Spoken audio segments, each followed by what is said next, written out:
Hi friends, in this video we are going to discuss a very important topic, that is network analysis, and we will also discuss the previous year question from this particular area. And we are actually discussing this particular topic in area of operation research, and this is coming under the unit 8 statistics.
So what is this network analysis, or what's the purpose of this network analysis? So we are actually using this network analysis to make a sequence or an order regarding a particular project. Okay, we know that for every project there will be a number of activities, or there will be a number of events will be included, and we need to arrange them in a proper order, and our main motive is to minimize the cost and minimize the time. That's in such a way that you will get a better result. That's the main purpose of this network analysis. So we know that a project is composed of a number of jobs, activities, tasks that are related to each other, and all of these should be completed in order to complete the project in time. So if you want to make, or if you want to complete your project in time, then you have to arrange all these jobs or tasks in a proper time.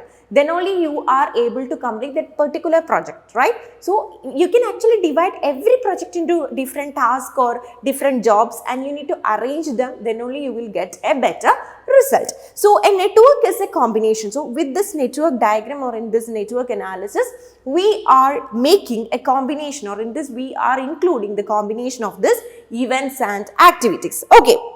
And with that combination, we will draw the network diagram.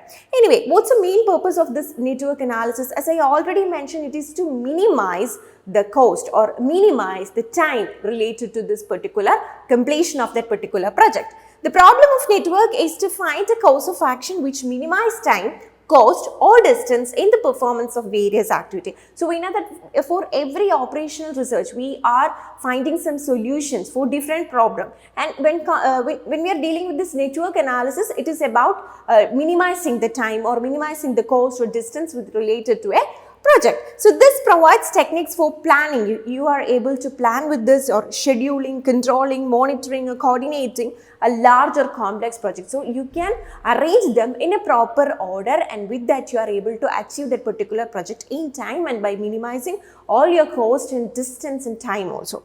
Okay, and as we already mentioned about this term activity and event, so it is very important to know how we will represent this activity and event in a network diagram. So in this particular diagram, you can see that event and activities are given here, and see that this activity is representing by a single arrow. Okay, we are always representing activity in we are representing that with the arrow. Okay, and we will give name like alphabetical names like A, B, C. That's a name that we are actually giving to each and every activity. And you can see that in this circle, we are representing events. Okay.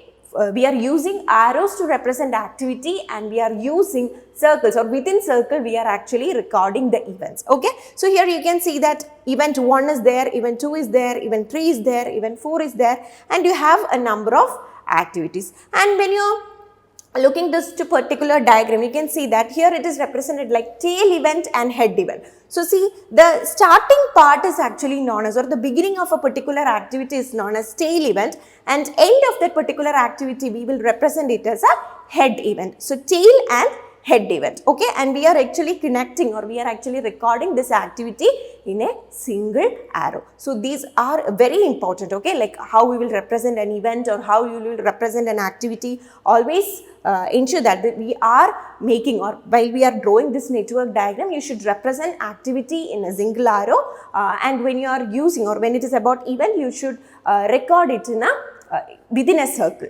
Okay, and we are actually classifying this network diagram into two. One is event oriented diagram, and other one is activity oriented diagram. That means one particular or the first category will focus on events. We already discussed what is this event and activity, and the other category is focusing on activities. Okay, so the first one, that is event oriented diagram. So event oriented diagram means it is about PERT. PERT is actually an event oriented diagram, and it is actually giving focus to events of a particular project. So that's here we will give more focus to events, not to activities. Here we are giving more focus on to events. So if it is about activity diagram, what is that case? Here we are giving more focus on activities rather than events, and this is also known as, or activity diagrams is also known as CPM. Okay, so we discussed about this CPM and PERT. So now we should know about more about this PERT and CPM. So what is this PERT? PERT is actually, or we are representing this PERT as project or program evaluation and review technique. Program or project evaluation and review technique, and CPM as critical path method. Okay, so as we already mentioned, PERT is a particular diagram, or in case of PERT, we are giving more focus on events. Okay, so and what is the purpose, or why we are using this PERT? PERT is actually, or normally it is used for appropriate for the project where the time needed to complete different activities are not known. So when we are using this PERT system, if we are not able to make an idea regards to when a particular project will complete, so we are not able to make a particular time estimation with regards to the completion of that particular project, then you can go for the first method, that is PERT. And if you are very aware about the time of completion of that project, or that particular activity or project is in a routine basis, then you can use the second method, that is CPM, or critical path method. It is apt for the projects which are recurring in nature. What do you mean by this recurring? That means repeating in nature. Okay, and if it is not like that, or if you are not able to predict about its time and all, then you can go for PERT.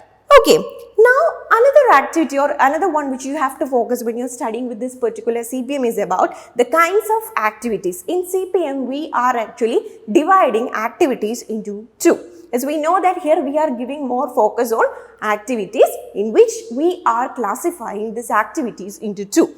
So the first category is critical activity, and the second one is non-critical activity. The only difference between these critical and non-critical activities is that in case of a critical activity, you are not able to make any prepone or postpone, like you are not able to prepone or postpone that particular activity. Okay, if the time is given, the time is fixed, and you should go through that. There is no such a exception like you can prepone or postpone that particular activity. But if it is a case of non-critical activity, you can actually, there is a scope for this postponed and preponed. Okay, let's see. Each critical activity will not have any cushion time to either postpone or prepone its starting time. So the time is fixed, and you are not able to make any changes in that. Whereas each non-critical activity will have some cushion time to either postpone or prepone its starting time from the original starting time. So if it is a case of non-critical activity, you can make some changes. Either you can postpone it or prepone it, but it is not actually possible in case of a critical activity. Okay, so this is the main idea that you have to be focused when you are dealing with this particular network diagrams. Okay, so we already discussed about this PERT and CPM. Now you should know, or now you should be able to identify the difference between this PERT and CPM. So let's start with the meaning itself. So in case of PERT, what do you mean by this PERT? We are actually using in case of uncertain events, or we are not able to predict the time estimates of a particular project, then you can go for the first method, that is PERT. But we know that when we are using this CPM, when we are able to, or when we are able to predict about the time, or if that particular thing is in a routine nature or repetitive nature, then you are using this CPM method, right? That's the first definition that you can give as a distinction for this PERT and CPM. Then PERT is a technique of planning and controlling time. So here we are using, or in case of this PERT, this is a technique which is used for planning or controlling the time. Here we are controlling and planning, which is about time of that particular activity or time of that particular project. When it comes to CPM, a method to control cost and time. So here we are making control only, or the main focus is about control, not planning. Planning and controlling is actually happening in case of PERT, and it is giving focus to time. What is actually controlling in case of PERT? In PERT, we are giving focus on time, but if it is a case of CPM, we are giving focus to cost and the time also. Okay, then as we already mentioned that the orientation or the basic classification, we mentioned that one is event oriented, another one is activity oriented. PERT is always event oriented and CPM is always activity oriented diagram. Again, when you are considering about the model, in case of PERT, it is a probabilistic model. Why it is a probabilistic model? Because it is managing, or that particular diagram or that particular technique is actually managing uncertain events. So we are not able to make a prediction regards to that. Okay, but in case of CPM, we know that we are using this particular technique in case of a routine projects. Okay, so this manages the predefined activity. So we know that what will happen or what's the next. So in such a way that you can go for CPM. So that is known as deterministic model, and PERT is a probabilistic. There is a probability. Okay, but here it is determined. So it is a deterministic model. Okay, then as we already mentioned, in case of PERT, we are giving more focus to time, but in case of CPM, we are making a control over time and the cost also. Okay, so but when you are considering which is more important in this case, we are giving more focus on cost, but time is also considered in case of CPM. But in PERT, time is the only element that we are focusing on, but in case of CPM, both time and cost is considered, but much more focus is given to cost minimization. Again, the nature of job, this is also the thing which we got mentioned, that PERT is always dealing with the non-repetitive or uncertain activities or events. But when it comes to CPM, it is dealing with the repetitive nature, the particular project with the repetitive nature. And as we already mentioned about this critical and non-critical activity, and we already mentioned that where we have this critical and non-critical activities, it is only in case of CPM. So such a differentiation is depicted only in case of CPM. There is no such a differentiation in case of PERT, as here in case of PERT we are giving focus to events, not to activities. Okay, but in case of CPM we are giving focus to activities. That's why you are making a differentiation between critical and non-critical activities. Again, when you are considering about the management, so here we are actually managing unpredictable activities, but in case of CPM, the activities are very predictable. Okay, then in which cases you are actually using this PERT? PERT is normally used in case of research and development project, because we that is in a probabilistic nature, that we are not able to predict it completely, right? But when it comes to CPM, as we already mentioned, that is of a repetitive nature. So non-research projects. So research is not actually dealing with this particular CPM, like it can be civil construction, shipbuilding, all these will come under the category of CPM, or you can actually use CPM technique in case of these examples. Okay, so this is the major difference between PERT and CPM. So this area is very, very important when you're dealing with this network analysis. Now we should know another term which is very important when you're dealing with this particular topic, network analysis.